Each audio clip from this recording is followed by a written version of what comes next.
দেশের স্কুল ও কলেজ শিক্ষার্থীদের মধ্যে অর্থনৈতিক জ্ঞান ও বিশ্লেষণী দক্ষতা বৃদ্ধির লক্ষ্যে অনুষ্ঠিত হয়েছে বাংলাদেশ ইকোনমিক্স অলিম্পিয়াড 2026-এর ঢাকা বিভাগীয় আঞ্চলিক পর্ব।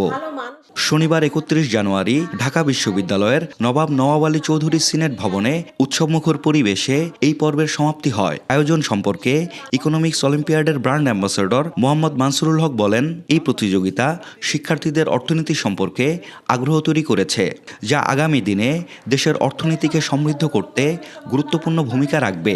2025 সালে আমরা 25,000 শিক্ষার্থীকে বাংলাদেশ ইকোনমিক্স অলিম্পিয়াডে সংযুক্ত করেছিলাম, কানেক্ট করেছিলাম এবং তার মধ্য থেকে 5 জনকে নিয়ে আমরা আজারবাইজান গিয়েছিলাম। আপনারা নিশ্চয়ই জানেন যে বাংলাদেশ ইকোনমিক্স অলিম্পিয়াডের একটা বড় অর্জন ছিল 2025 সালে 4টা ব্রোঞ্জ মেডেল আমরা অর্জন করেছি আলহামদুলিল্লাহ। আমরা এই বছর 48,000 শিক্ষার্থীকে অনলাইনে কানেক্ট করেছি এবং অনলাইনে একটি পরীক্ষায় অংশগ্রহণ করিয়েছি। এর মধ্য থেকে বেস্ট 400 জন আজকে এখানে এসেছে।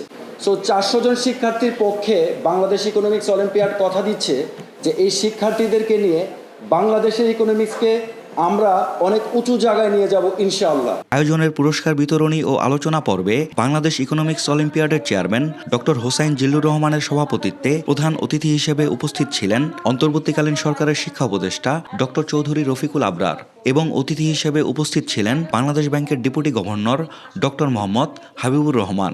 আরও উপস্থিত ছিলেন ঢাকা বিশ্ববিদ্যালয়ের প্রভিসি সাইমা হক বিদিশা, বাংলাদেশ ইকোনমিক্স অলিম্পিয়াডের প্রেসিডেন্ট আলামিন পারভেজ সহ গণ্যমান্য ব্যক্তিবর্গ। 120 জন থেকে একজন করে তোমরা এখানে সিলেক্টেড হয়েছে। So and that's incredible.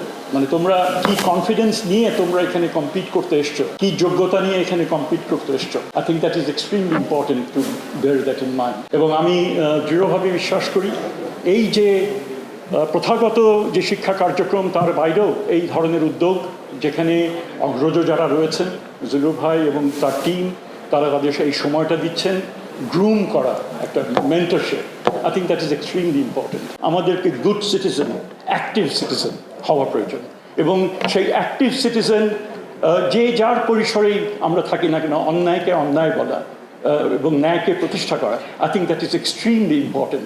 ফেয়ারনেসকে এখানে নিয়ে আসা। আজকে বাংলাদেশের সামনে সবচেয়ে গুরুত্বপূর্ণ যে এজেন্ডা, সেটা হচ্ছে মানব সম্পদকে আরও সক্ষম করে গড়ে তোলা। এটাই হচ্ছে বাংলাদেশের প্রথম এবং সবচেয়ে গুরুত্বপূর্ণ এজেন্ডা। তরুণ প্রজন্মকে সক্ষমভাবে গড়ে তোলা, এটা আজকে রাষ্ট্রের দায়িত্ব, সমাজের দায়িত্ব, পেশাজীবী গোষ্ঠীর দায়িত্ব, পরিবারের দায়িত্ব, আমাদের স্থানীয় কমিউনিটির দায়িত্ব, আমাদের সবারই দায়িত্ব হচ্ছে এই বিষয়টা। কেন শুধু বিজয়ীদের অভিনন্দন জানাচ্ছি না, কারণ আজকে বিজয়ী প্রতিযোগিতা একটা তো আছে এবং সেখানে যারা বিজয়ী হয়েছেন তাদের বাড়তি খুশির একটা বিষয় আছে, কিন্তু অংশগ্রহণটাও খুবই গুরুত্বপূর্ণ। কারণ আজকে যারা অংশগ্রহণ করেছেন ভবিষ্যতে তো তারাও বিজয়ী হবেন এবং তারা এই অংশগ্রহণের মাধ্যমে হয়তো কিছুটা অর্জন, কিছুটা হয়েছে। প্রতিদিনই শিখছি অর্থনীতির একজন ছাত্রী হিসেবে। I am very proud of this discipline. At the same time এখানে কিন্তু আমাদের আরেকটা বিষয় চিন্তা করার আছে, যেহেতু অর্থনীতি এখন আসলে সবার হয়ে গেছে, সে কারণে আমরা যারা বা তোমরা যারা আসলে অর্থনীতির ক্ষুদে অর্থনীতিবিদ, তোমাদের জন্য কিন্তু একটা দায়িত্ব, সেটা হচ্ছে যে ক্রিটিক্যাল লেন্সের মাধ্যমে এবং ইকোনমিস্টের দৃষ্টিকোণ দিয়ে ইকোনমিক প্রবলেমগুলো, ইকোনমিক ইস্যু নিয়ে আলাপ আলোচনাগুলো করা, এবং that is what is expected from the young generation economist. এই প্রতিযোগিতায় অংশ নেয় ঢাকা বিভাগের বিভিন্ন শিক্ষা প্রতিষ্ঠানের প্রায় 4 শতাধিক শিক্ষার্থী।